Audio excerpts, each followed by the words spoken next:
Hello ಸ್ನೇಹಿತರೆ, welcome to sisters ಕಾಯಿ ರುಚಿ. ಹಾಗಲಕಾಯಿ ಇಷ್ಟ ಇಲ್ಲದೆ ಇರೋರಿಗೆ ಈ ಥರ ಸ್ಟಫ್ಡ್ ಹಾಗಲಕಾಯಿ ಮಸಾಲ ಮಾಡ್ಕೊಡಿ, ತುಂಬ ಇಷ್ಟಪಟ್ಟು ತಿಂತಾರೆ. ಹಾಗಲಕಾಯಿನ ನೋಡಿ ಈ ಥರ ಕಟ್ ಮಾಡಿಕೊಂಡು ಉಪ್ಪಲ್ಲಿ ವಾಶ್ ಮಾಡ್ಕೊಳ್ಳೋಣ. ಇವಾಗ ಬಾಣಲೆಯಲ್ಲಿ ಹುರ್ಕೊಳಕ್ಕೆ ಮಸಾಲ ರೆಡಿ ಮಾಡೋಣ. ನಾನಿಲ್ಲಿ ಉದ್ದಿನಬೇಳೆ, ಕಡಲೆಬೇಳೆ, ಧನಿಯಾ ಮತ್ತು ಒಣಗಿದ ಮೆಣಸಿನ್ಕಾಯಿನ ಹಾಕ್ಕೊಂಡು ಹುರ್ಕೊಂಡಿದ್ದೀನಿ. ಇವಾಗ ಅದೇ ಬಾಣಲೆಯಲ್ಲಿ ಜೀರಿಗೆ, ಎಳ್ಳು ಮತ್ತು ಸೋಂಪನ್ನು ಹಾಕ್ಕೊಂಡು ಹುರ್ಕೊಳ್ಳೋಣ. ಇದೆಲ್ಲ ಹುರ್ಕೊಂಡಾದ್ಮೇಲೆ ಒಂದು ಮಿಕ್ಸಿ ಜಾರಿಗೆ ಹಾಕ್ಕೊಂಡು ರುಬ್ಕೊಳ್ಳೋಣ.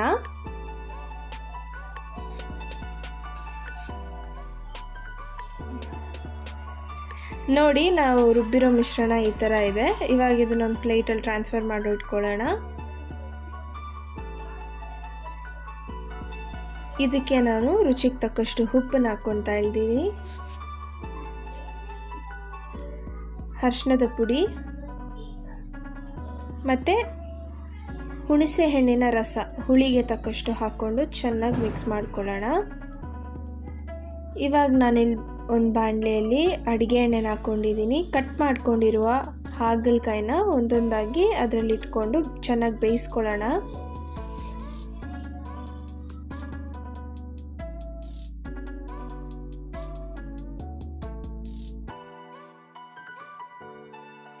ಇದನ್ನು ಮುಚ್ಚಿ ಬೇಯಲಿಕ್ಕೋಣ. ಒಂದು 5 ನಿಮಿಷ ಆದಮೇಲೆ ತಿರ್ಗಾ ಮುಚ್ಚಳನ ತೆಗೆದು ನಾವು ರುಬ್ಬಿಟ್ಕೊಂಡಿರುವ ಮಿಶ್ರಣನ ಹಾಗಲಕಾಯಲ್ಲಿ ಸ್ಟಫ್ ಮಾಡ್ಕೊಳ್ಳೋಣ.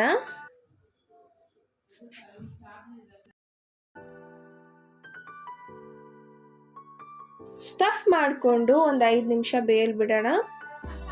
ಇವಾಗ ಒಂದು ಕಡೆ ಬೆಂದಿದೆ, ಇನ್ನೊಂದು ಕಡೆ ತಿರ್ಗಿಸಾಕೊಂಡು ಬೇಯಿಸ್ಕೊಳ್ಳೋಣ.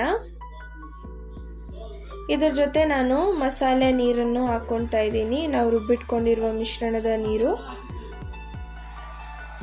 ನೋಡಿ, ಎಷ್ಟು ಸಿಂಪಲ್ಲಾಗಿ ಹಾಗಲಕಾಯಿ ಸ್ಟಫ್ಡ್ ಮಸಾಲ ರೆಡಿ ಆಯಿತು. ಕಹಿನೇ ಇರಲ್ಲ, ಟ್ರೈ ಮಾಡಿ ನೋಡಿ. Thank you for watching.